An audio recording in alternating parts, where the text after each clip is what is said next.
출애굽기 1장 6절에서 14절까지의 말씀 저와 여러분이 한 절씩 교독하시겠습니다. 요셉과 그의 모든 형제와 그 시대의 사람들은 다 죽었고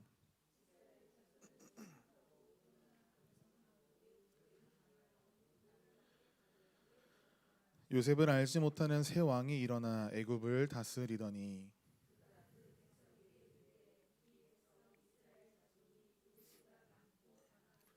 자 우리가 그들에게 대하여 지혜롭게 하자. 두렵건대 그들이 더 많게 되면 전쟁이 일어날 때에 우리 대적과 합하여 우리와 싸우고 이 땅에서 나갈까 하노라 하고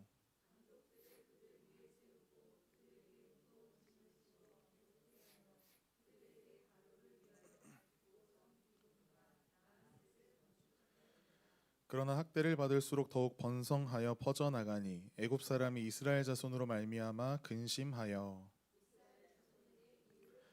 함께 읽겠습니다. 어려운 노동으로 그들의 생활을 괴롭게 하니 곧 흙 이기기와 벽돌 굽기와 농사의 여러 가지 일이라 그 시키는 일이 모두 엄하였더라. 아멘. 환란 속에도 전진하는 하나님의 역사라는 제목으로 말씀의 은혜를 나누기를 소망합니다. 오늘도 하나님을 예배하는 성도님들을 환영하고 축복합니다. 하나님 기뻐하며 드리는 우리의 예배가 하나님 앞에 기쁨 되어지기를 간절히 소망합니다. 오늘부터는 출애굽기 말씀을 1장부터 한 장 한 장 살피며 함께 이 시간 말씀을 은혜를 나누기를 원합니다. 하나님께서 당신의 백성을 그 크신 은혜와 그 놀라우신 능력 가운데 인도하시는 모습들을 우리가 한 주마다 살피며 우리에게 부어주시는 은혜가 삶에 넘쳐나기를 간절히 소망합니다. 출애굽기는 성경의 두 번째 책입니다. 창세기에 이어서 그 다음의 이야기들을 담고 있는 책이지요. 창세기의 마지막 장면 떠올려 보시겠습니까? 창세기가 어떻게 마무리되고 있나요? 요셉은 애굽의 총리가 되었습니다. 하나님께서는 그를 사용하셔서 애굽의 기근과 온 세상의 기근 가운데 그를 들어 많은 사람의 생명을 살려주셨습니다. 야곱의 가족들도 애굽으로 내려와서 안전하게 정착하게 되었고 모든 것이 하나님의 계획 가운데 굉장히 순조롭게 진행되는 듯 하였습니다. 그런데 창세기가 끝나고 출애굽기가 시작되는 1장에서부터 분위기가 달라지는 것을 우리는 발견하게 됩니다. 성경은 오늘 본문 가운데 이렇게 말씀합니다. 요셉과 그의 모든 형제와 그 시대 사람은 다 죽었고 찬란했던 요셉의 그 한 시대가 지나갔습니다. 한 세대가 지나간 것이지요. 그리고 이어서 그들의 상황을 설명하는 구절이 오늘 본문 8절에 등장하고 있는데요. 우리가 함께 읽어보겠습니다. 본문 8절 말씀입니다. 요셉을 알지 못하는 새 왕이 일어나 애굽을 다스리더니. 요셉 어떤 사람입니까? 너무 멋진 사람이지요. 그는 애굽을 구한 사람입니다. 애굽이 기근으로 무너질 때 하나님께서는 요셉을 통하여 나라와 민족을 살리셨습니다. 애굽의 왕 바로도 요셉을 높였고 애굽 사람들도 그의 공로를 모두 알고 있었습니다. 그런데 불과 몇 세대가 지나자 새로운 왕은 요셉을 알지 못했습니다. 그 문장 그대로 요셉의 이름도 알지 못했다는 아닐 것입니다. 요셉이 베풀었던 은혜 다 까먹고 하나님께서 요셉을 통하여 그들에게 베푸셨던 일들을 인정하지 않았다라는 의미입니다. 이처럼 사람은 참 잘 잊어버리는 것 같습니다. 하나님께서 우리에게 베풀어 주신 은혜도 잊어버리고 하나님의 역사하심도 잊어버리고 하나님께서 어떻게 인도하셨는가도 잘 까먹습니다. 그렇게 요셉을 잃어버린 이 애굽이라고 하는 세상 속에서 이제 이스라엘 백성들의 고난이 시작됩니다. 그런데 오늘 본문을 읽다 보면 특이한 것이 하나님께서 지금까지 너무나 잘 말씀하셨는데 이 상황 가운데 힘든 상황 가운데 직접 말씀하시지 않는다라는 것이지요. 기적도 일어나지 않습니다. 구원의 사건도 없습니다. 오히려 시간이 흐를수록 상황은 점점 더 나빠져 가는 듯합니다. 이스라엘 백성들은 압제를 당하고 노예가 되고 고통을 겪고 심한 노역을 일삼습니다. 마치 하나님께서 침묵하시는 것처럼 오늘 말씀 가운데 보입니다. 마치 하나님께서 자기 백성을 까먹으신 것 같이 보입니다. 그러나 우리는 성경 전체의 이야기들을 통해서 알고 있습니다. 애굽 사람은 요셉을 통하여 베푸신 하나님의 은혜를 잊어버리고 그들을 괴롭혔으나 하나님께서는 당신의 백성 이스라엘을 결코 잊지 않고 계시다라는 것이지요. 하나님은 침묵하는 것 같아 보이지만 여전히 이스라엘 백성 속에 성실하게 일하고 계셨습니다. 이스라엘은 보지 못했지만 하나님께서는 이미 그들 가운데 하나님의 놀라운 구원 역사를 계획해 두셨습니다. 사랑하는 여러분, 우리의 인생 가운데에도 이 출애굽기 1장과 같은 시간들이 있습니다. 하나님이 보이지 않는 것 같고 응답이 더딘 것 같고 상황은 점점 악해져 가는데 하나님 왜 내게 응답하시지 않는가? 이쯤 되면 하나님 좀 해결해 주시면 안 되겠습니까? 라고 하는 상황들이 있지요. 그러나 오늘 말씀은 우리에게 너무나 중요한 사실을 한 가지 가르쳐 주는데요. 사람이 하나님의 역사를 잃어버린다 해도 하나님은 결코 자신의 약속을 잊지 않으신다라는 것입니다. 또 하나님께서 침묵하시는 것처럼 보일지라도 하나님의 계획은 태초부터 지금까지 단 한순간도 멈춘 적이 없다라는 것입니다. 오늘 본문을 통해서 환난 속에서도 멈추지 않는 하나님의 계획, 하나님의 일하심, 하나님의 성실하심을 우리가 함께 살피며 은혜 나누기를 원합니다. 오늘 본문 6절 말씀을 다시 보시면 요셉과 그의 모든 시대 사람들이 다 죽었다라고 설명하지요. 많은 세월이 흘렀습니다. 세상은 계속 변해갑니다. 위대한 지도자도 사라집니다. 강했던 나라도 언젠간 무너집니다. 영원할 것 같던 시대도 지나갑니다. 왜 그렇습니까? 우리 인간은 모두 유한하기 때문입니다. 그런데 요셉은 죽었으나 여전히 살아 생동감 있게 역사하시는 하나님의 약속이 있었습니다. 사실 하나님께서는 오래전 아브라함에게 이미 말씀하셨습니다. 하늘의 별과 같이 바다의 모래와 같이 너의 민족, 너의 자손들을 번성케 만들어 주겠다. 그리고 하나님께서 야곱에게도 동일한 약속을 주셨습니다. 이스라엘 민족의 존재, 생사의 여부는 요셉 때문, 또 다른 어떠한 위대한 한 인물 때문이 아니라 하나님의 언약 때문이다라는 것을 성경은 우리에게 가르쳐주고 있습니다. 그래서 7절은 이렇게 말합니다. 이스라엘 자손은 생육하고 불어나 번성하고 매우 강하여 온 땅에 가득하게 되었더라. 압제와 핍박과 고통 속에서도 하나님의 복이 계속해서 그들 가운데 이어지고 있다라는 것을 우리는 말씀 가운데 발견하게 됩니다. 애굽 사람들은 단지 그들의 인구가 느는 것으로 보았을 것입니다. 그러나 성경은 이것을 하나님의 언약의 성취의 과정으로 보고 있습니다. 우리는 종종 사람을 의지하고 직장을 의지하고 경제력과 인맥, 나의 건강을 의지하지만 그 모든 것들 어느 순간 흔들릴 수 있습니다. 하지만 예수 그리스도를 우리의 삶의 주인으로 모시고 살아가는 성도는 이 세상에 그렇게 흔들릴 만한 환경과 변해 없어지는 사람을 의지하는 존재가 아닙니다. 예수 그리스도를 믿는 성도된 우리는 하나님의 약속을 붙들고 살아가는 사람입니다. 우리가 붙들어야 할 것은 그렇기 때문에 환경이 아니라 하나님인 것이지요. 왜냐하면 사람은 변하고 우리가 살고 있는 이 세상의 모든 환경과 조건은 다 변하지만 하나님은 결코 변하지 않으시기 때문입니다. 그런 신실하신 하나님께서 오늘 이 애굽에 종살이하고 있는 이스라엘 백성들 그의 삶 가운데 여전히 일하고 계십니다. 그런데 분위기가 계속해서 안 좋아지는 것이지요. 오늘 본문 8절 말씀을 보시면 요셉을 알지 못하는 왕이 일어나서 9절에 이 백성 이스라엘 자손이 우리보다 많고 강하여졌다라고 바로는 이야기합니다. 바로가 슬슬 두려움을 가지기 시작한 것이지요. 그래서 정치적인 해결책을 마련합니다. 10절 말씀에 자 우리가 그들에게 대하여 지혜롭게 하자. 여기서 지혜롭게 하자라는 말은 그들에게 이스라엘 백성들에게 좋은 쪽으로 우리가 지혜를 베풀어 보자라는 뜻이 결코 아닙니다. 이스라엘을 억제하고 억압하고 통제하자라는 것이지요. 그 결과 11절에 감독들을 세우고 강제 노동을 시키고 국고성을 건축하게 합니다. 이스라엘 백성들은 노예가 되었습니다. 벽돌을 만들고 도시를 건설하면서 혹독한 노동에 시달립니다.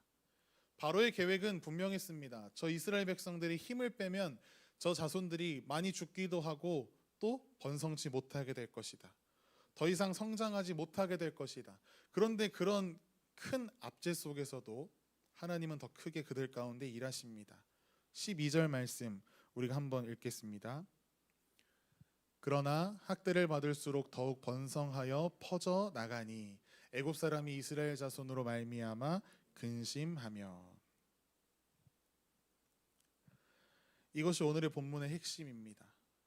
세상의 권세는 줄이려고 하나 하나님의 백성은 점차 강하여져 갔습니다. 억압하고자 했는데 오히려 더욱 번성합니다. 무너뜨리려고 하나 오히려 강해집니다. 하나님께서 이스라엘 백성들 가운데 역사하고 계셨기 때문입니다. 성도 여러분, 세상은 언제나 하나님을 믿는 하나님의 자녀된 우리를 억압하고 어렵게 만듭니다. 오늘 본문에선 애굽의 바로왕이 그리하였고 신약시대 가운데 로마가 그랬습니다. 초대교회가 또한 엄청난 박해를 받은 사실을 우리는 성경을 통해서 알고 있습니다. 그런데 성경의 역사를 보시면 이러한 박해가 심하면 심해질수록 교회는 더 성장합니다.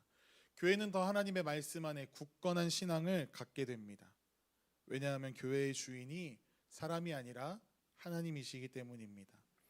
교회는 인간의 능력으로 유지되는 공동체가 아니기 때문입니다. 하나님의 능력으로 세워지는 공동체가 교회, 믿는 자의 공동체이기 때문입니다. 우리의 인생도 그렇습니다. 우리가 세상 가운데 압박을 받을 때도 있지요. 문제가 우리의 삶을 누를 때도 있습니다. 상황이 우리를 짓누르기도 합니다. 그러나 성도는 그러한 환경에 의해서 결정되는 존재가 아닙니다. 사람은 막으려 하지만 하나님은 우리 가운데 약속하신 그 놀라운 계획들을 모두 성취해 나아가십니다. 사람은 닫으려 하지만 하나님은 여십니다.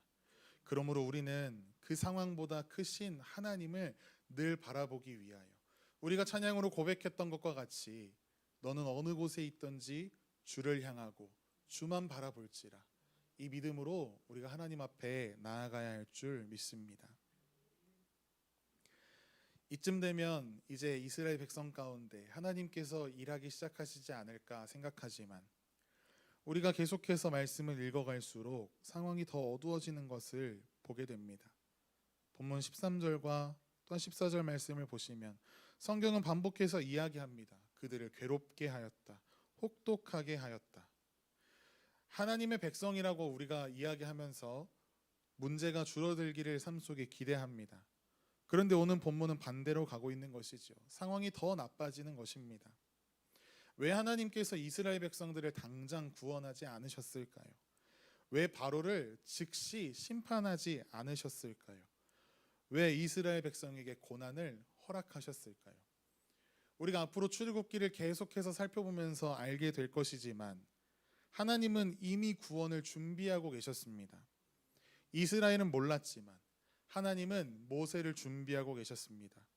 이스라엘은 보지 못했지만 하나님은 구원의 날, 출애굽의 날을 분명히 준비하고 계셨습니다.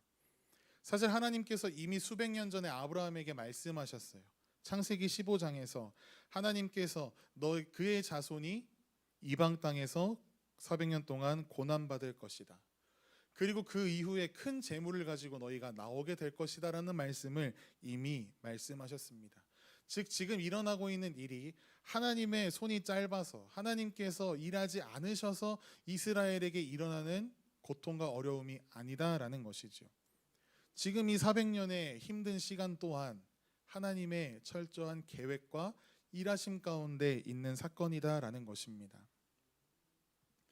우리는 너무나 연약해서 우리가 한 치 앞도 간신히 바라보지 못하지만 하나님께서 우리 인생의 모든 전체 이야기를 바라보고 계심을 믿음으로 고백하는 우리의 삶이 되기를 간절히 소망합니다.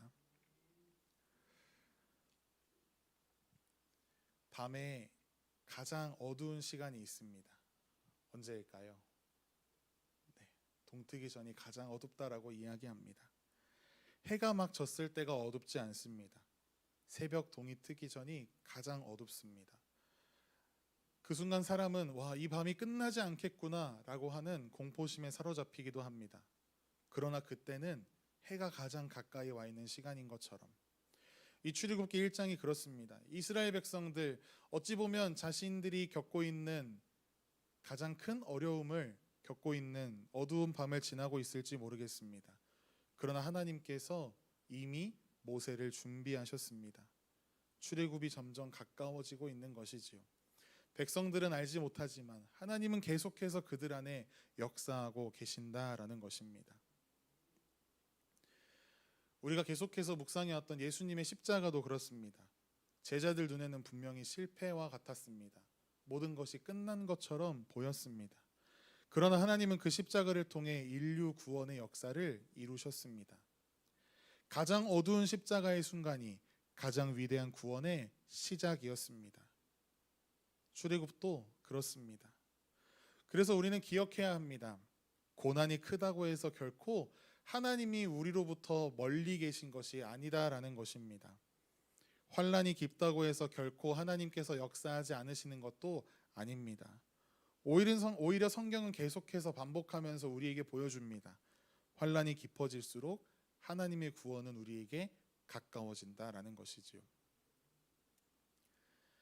그렇다면 하나님께서 그 고난의 시간 가운데 분명히 우리에게 원하시는 것이 있으신 것입니다. 우리는 종종 기도합니다. 하나님 이 문제를 없애주십시오. 너무나 고통스럽기 때문에 당연히 우리가 그렇게 기도할 수 있지요. 그러나 하나님께서 우리가 너무나 잘 알다시피 바로바로 문제를 해결해 주시지 않는다라는 것입니다. 쿠팡처럼 오늘 기도하면 내일 새벽에 딱 응답이 도착했으면 좋겠는데 그렇지 않다라는 거예요. 자꾸 지연되는 것처럼 우리에게 느껴집니다. 그런데 지연이 아니라 하나님의 철저한 계획이라고 말씀드렸잖아요. 그러면 그 일 가운데 하나님께서 우리에게 원하시는 것이 무엇일까라는 것이죠. 하나님은 우리의 삶의 문제 가운데서 우리를 다듬어 가길 원하십니다. 하나님의 백성으로요. 이스라엘은 애굽에서 400년 동안 살아가면서 점점 애굽에 익숙해져 갔습니다. 만약 계속 편안했다면 약속의 땅 가나안을 향하여 모든 짐을 싸들고 모든 가족과 민족들과 함께 걸어서 그 애굽을 탈출할 이유가 없었겠지요. 고난이 시작되자 그들이 하나님을 찾기 시작했습니다.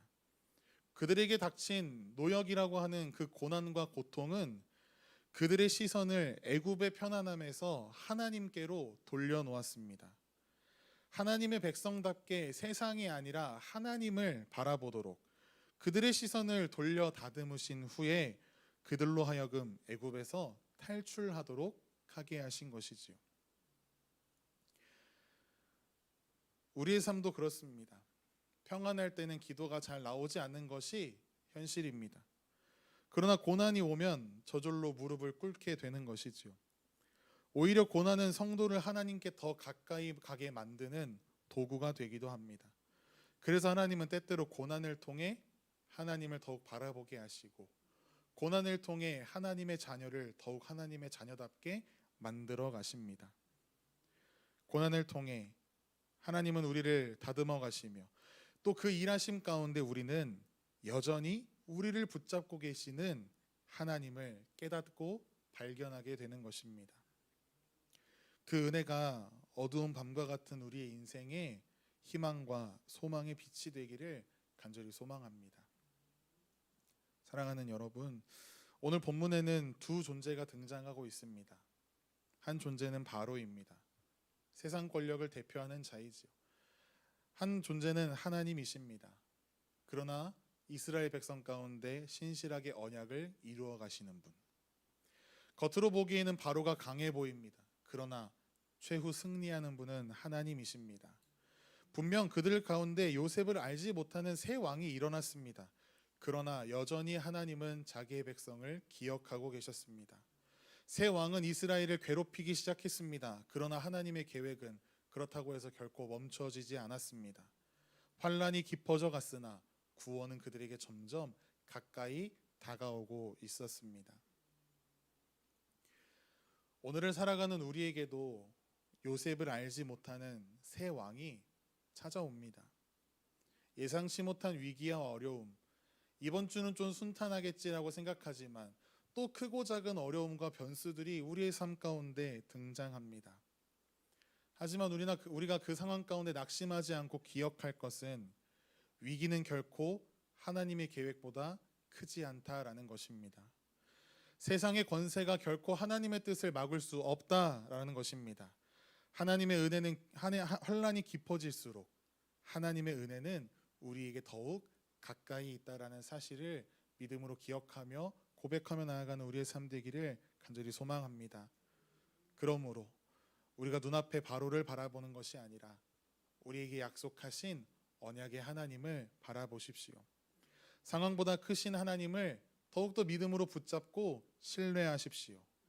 그래서 오늘도 우리 안에 살아계셔서 자기의 백성을 가장 선한 길로 인도하시는 하나님을 의지하며 그 하나님의 역사하심을 삶으로 뼈저리게 경험하며 믿음으로 걸어가는 이 남은 한 주간 우리 모두의 삶이 되기를 간절히 소망합니다.